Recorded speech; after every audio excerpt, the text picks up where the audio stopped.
Okay, these are your elevated flexion points. You can either do these in parallel or turn out. So potentially along the way you have seen some flexion points from me somehow, especially if you're doing this variation. A couple of things let's run through of flexion points that hopefully we know if we've already done them is we're working through the articulation of the foot and of the ankle. So it's not just pointing the ankle, we're going from the ankle and then with toes and then nice and long and length, and we're trying not to crush them under.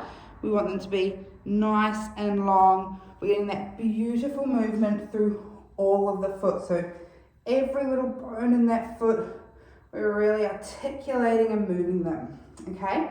So that's number one. Number two is that we're really thinking about pulling up through our legs. That beautiful kneecap is up and engaged. We're not pushing back necessarily, but there is going to be that nice pulling engagement.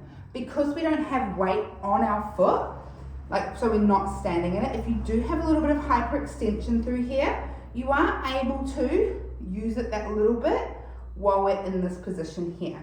Yeah, I don't want you to force it, but don't worry too much if when you're doing your flexion points, you are getting a little bit more of a hyperextension through the knee rather than that sort of straight knee that we're looking for. This is not the time that we're trying to find that positioning. This is the time where we're really trying to lengthen and pull up, especially for this variation that we're doing. So with that being said, because it's an elevated, you'll need something to stand on. So I've got a couple of options here. Yoga blocks are always really good. Something like this, you're going to be really nicely balanced on here because you're just standing a whole foot. You know, if you follow me, you know I love planks of wood. They're just so easy, accessible, grab them.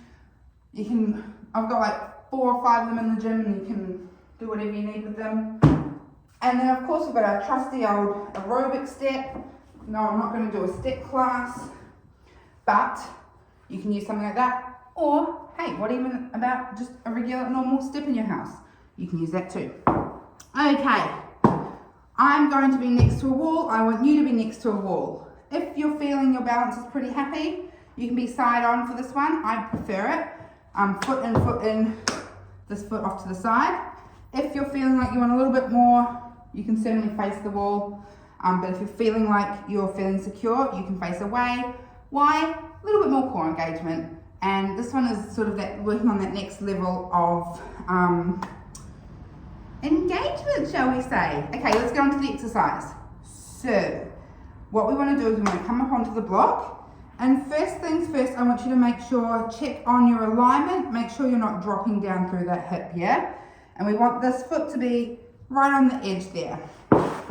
I'm actually going to use this block, which might not actually be high enough, but I want to show you what happens if it's not high enough. So I need my foot to be able to point, and you can see I'm not getting all the way to the ground there, right?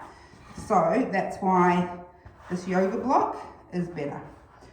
If your yoga block is a bit shallower than this, or your foot is a bit longer than the yoga block, you're going to need some more. I can only just get my foot through here. So this will work. We don't want to feel like we have to hitch the hip up because we want to keep this all nice and even.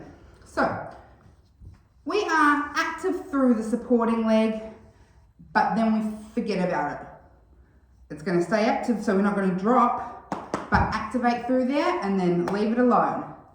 This one, set it in place, heel in. So a parallel position is going to flex and point through here, all right? Everything we just talked about, lifting up through the kneecap, really articulating through the toes.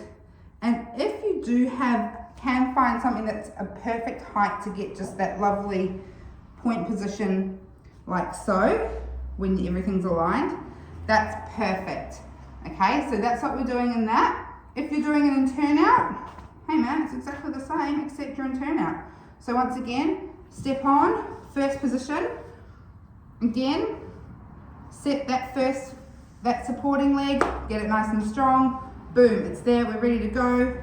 Set yourself up in that positioning And same thing, flex and point. Beautiful pull up through all those lovely muscles in that leg. That kneecap is nice and strong. And we are flex and pointing through the ankle, through the foot bones, all the way through to the toes, articulating every step. Now I just want to show you on the step because sometimes we don't have something that fits perfectly down. So in that case, then you can use something that's a little bit higher like so, and it's exactly the same except now you just don't have the floor, but you still want to work on getting those toes long. Try not to crunch, it's easier to sort of crunch them under if there's no floor there, but think about the toes going all the way to the floor, all the way to the floor. And in turn out, it's going to be the same thing. I'm going to turn and show you from this side. Set the leg all the way to the floor, nice and long. We're working on that beautiful turnout. So this leg, the working leg, is really switched on for that turnout. It does not stop turning out.